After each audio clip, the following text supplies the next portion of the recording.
आज मो विषय आपण मानक किछिटा कहया चाहूँगी कहीं जेहेतु आपण मैंने मोर एक प्रकार फैमिली मेंबर्स तो आपण मानक मोर कि माने जीवनर दुखर कहानी आपण मानक मु शुणा चाहूँगी। Jasmita Raut arts excite YouTube channel को आपण मानक बहुत बहुत स्वागत।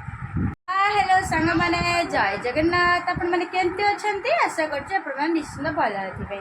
सुख दुख तो जीवन दुई पार्श तो समस्ते सुख दुख को लेकिन ही चलती।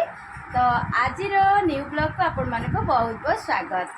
मामून सांग मानक टिके हाय कर दिंतु।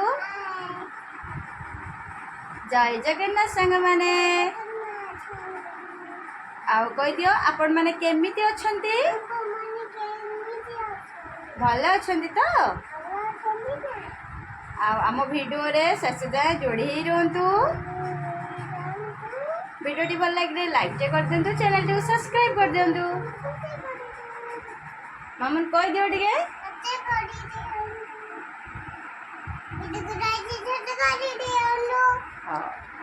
सांग मैंने ये माँ झील गाधी पाधि रेडी होगी पलि आसचु।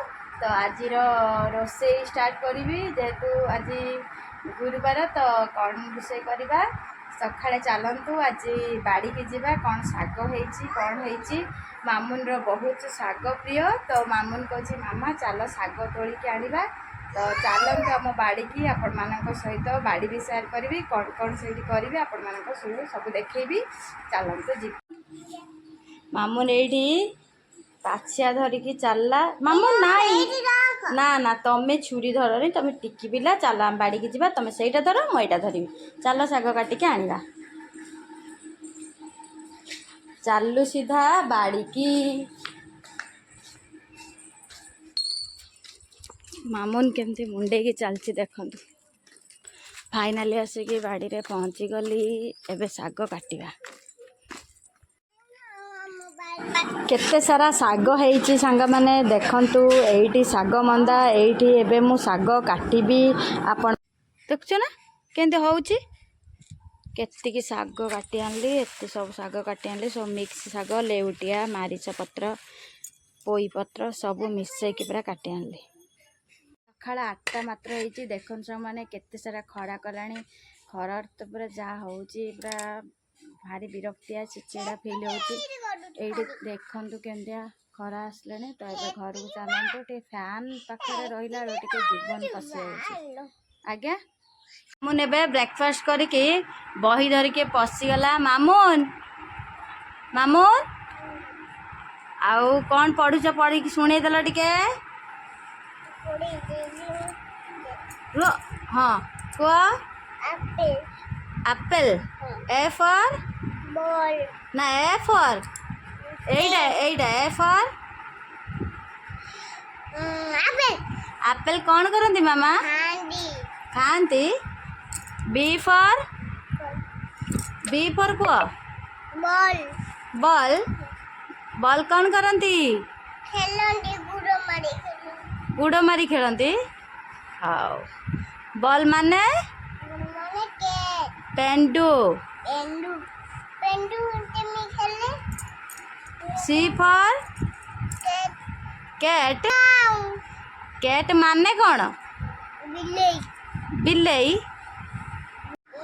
फ्रेंड्स आज आपण माने जो मो नखड़ी चुलबुली मोर मामुन को देखुंती ताको पाइबा मते बहुत सारा कष्ट सहया को पड़ी। तो आपण मैंने भावुए नॉर्मल तो पिलाटी समस्ते कष्ट सहती। हाँ समस्ते कष्ट सहती हेले मुझे मो विषय आपण मानक किछिटा कहया चाहूँगी कहीं जेहेतु आपण मैंने मोर एक प्रकार फैमिली मेंबर्स तो आपण मानक मोर कि माने जीवनर दुखर कहानी आपण मानक मु शुणा चाहूँगी।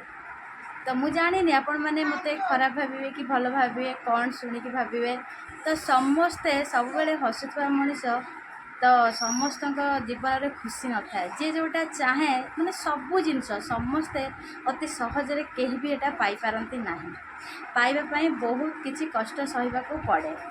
तो ठीक सेमिति मो मामुन को मु पाइबापी बहुत किसी कष्ट सही। ସବୁ କଥା ତ ସାଙ୍ଗମାନେ କହିପାରିବିନି, ଆଉ କେତେବେଳେ ଆପଣମାନଙ୍କୁ ସେୟାର କରିବି। ବାକି ମୁଁ ମାନେ ଟିକେ କହିଦେଉଛି, ଯେମିତିକି ମାମୁନ ମୋର ମାନେ ମୁଁ ସହଜରେ ମୁଁ ଯେତେ ଥର ବି ଚାହିଁଛି କନସିଭ୍ କରିବା ପାଇଁ ସେତେ ଥର ମୋର ମାନେ ମିସକ୍ୟାରେଜ୍ ହେଇଯାଏ। ମାନେ ବାକି 3 ଥର ମୋର ମିସକ୍ୟାରେଜ୍ ହେଲା ପରେ 3ଟି ଇସ୍ୟୁ, ମାମୁନ ମୋର ପୁରା 4th ଇସ୍ୟୁ। ମାମୁନ ତାପରେ ଯାଇକି ବହୁତ କଷ୍ଟରେ ମୁଁ ପୁରା ବେଡ୍ ରେଷ୍ଟରେ ଥିଲି। ତ ମାମୁନ ତାପରେ ଜନ୍ମ ହେଇଛି। ଏବେ ବି କହିଲା ବେଳକୁ ମୋତେ ବହୁତ ସାରା କଷ୍ଟ ଲାଗୁଛି, କାହିଁକି ନା ମାମୁନକୁ ପାଇବା ପାଇଁ ବହୁତ ସାରା କଷ୍ଟ ଆଉ ସମସ୍ତଙ୍କର ପରିଶ୍ରମ ବହୁତ ସାରା ରହିଥିଲା। ତ ତାପରେ ଫାଇନାଲି ମାମୁନ ପାଇଥିଲି।